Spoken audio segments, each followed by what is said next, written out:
Ready.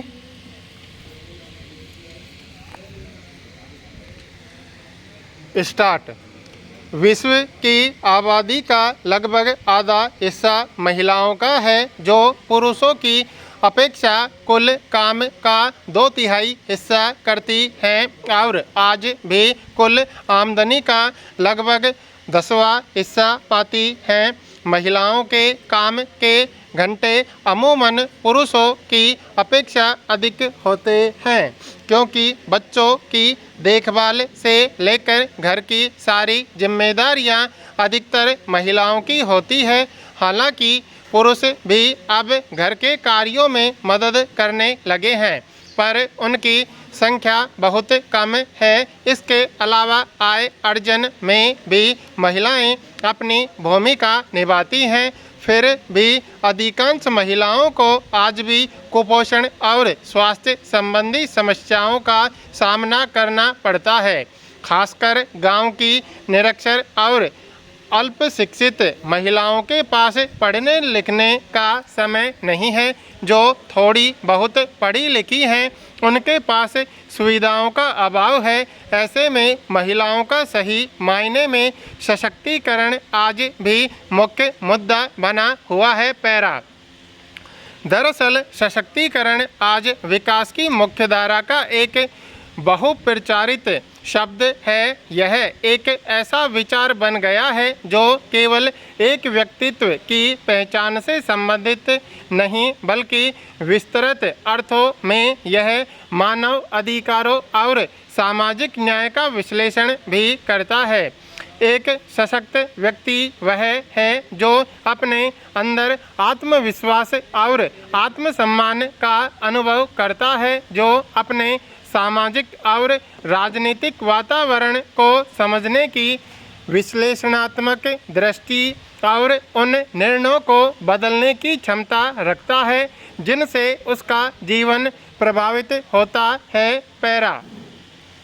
महिला सशक्तिकरण वह प्रक्रिया है जिसमें महिलाएं घरेलू, सामाजिक, राष्ट्रीय और अंतर्राष्ट्रीय स्तर पर अपने अधिकारों को जानते समझते और उनका उपयोग करते हुए जीवन पर स्वयं का नियंत्रण रखती हैं। सशक्तिकरण का मतलब है कि महिलाएं व्यक्तिगत रूप से निर्णय लेने में पूरी तरह सक्षम और आर्थिक, सामाजिक तथा राजनीतिक स्तर पर निर्णय की प्रक्रिया में शामिल हों। अपना लक्ष्य तय करने और उसे हासिल करने के लिए स्वतंत्र हों। सशक्तिकरण को 6 आयामों से जोड़कर देखा जा सकता है: बौद्धिक, मानसिक, आर्थिक, सामाजिक, राजनीतिक और कानूनी सशक्तिकरण। बौद्धिक सशक्तिकरण वह स्थिति है जिसमें महिलाएं समाज में स्थूल और सूक्ष्म रूप में अपने दोयम दर्जे के होने के कारण को समझती हैं, पर आज की परिस्थितियों को देखें तो बौद्धिक सशक्तिकरण की परछाई भी महिलाओं के एक बहुत बड़े वर्ग को छू तक नहीं पाई है। आज भी पुरानी परंपराओं और मान्यताओं का निर्वहन ये महिलाएं बिना कोई सवाल उठाए और बिना उसका औचित्य समझे किए जा रही हैं। मानसिक सशक्तिकरण महिलाओं में अपनी स्थिति बेहतर बनाने की भावना का विकास करता है। इसका मतलब है कि उनमें यह विश्वास पक्का करता है कि वे बदलाव के प्रयासों में सफल हो सकती हैं। इससे उनमें दृढ़ता, आत्मविश्वास, निडरता और साहस जैसे गुणों का विकास होता है।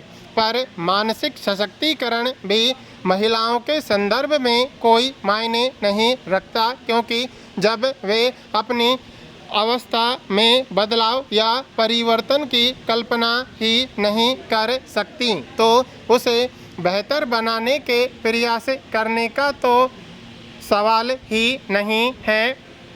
आर्थिक सशक्तिकरण महिलाओं को उत्पादकता से जोड़ता है और उन्हें कुछ हद तक स्वतंत्र बनाता है।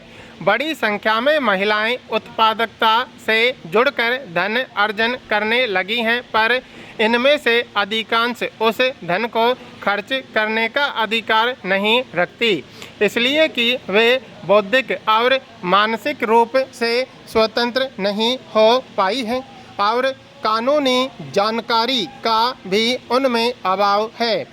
इसके अलावा घर, परिवार और बच्चों के प्रति उनकी जिम्मेदारी की भावना भी उनकी निर्णय क्षमता को प्रभावित करती है। इसीलिए आर्थिक रूप से सक्षम होते हुए भी वे स्वतंत्र रूप से निर्णय नहीं ले पाती हैं। सशक्तिकरण केवल व्यक्ति की जागरूकता से नहीं, बल्कि यह एक समूह की जागरूकता और समूह के कार्यों से भी संबंधित है। पहले राजनीति में महिलाओं की संख्या नगण्य थी, पर आज स्थितियां बदली हैं और महिलाएं अब राजनीतिक पटल पर दिखने लगी हैं।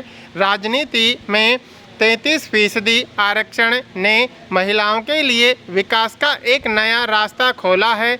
हालांकि एक साधारण महिला के लिए राजनीति में आना और टिकना आज भी एक बड़ी चुनौती है।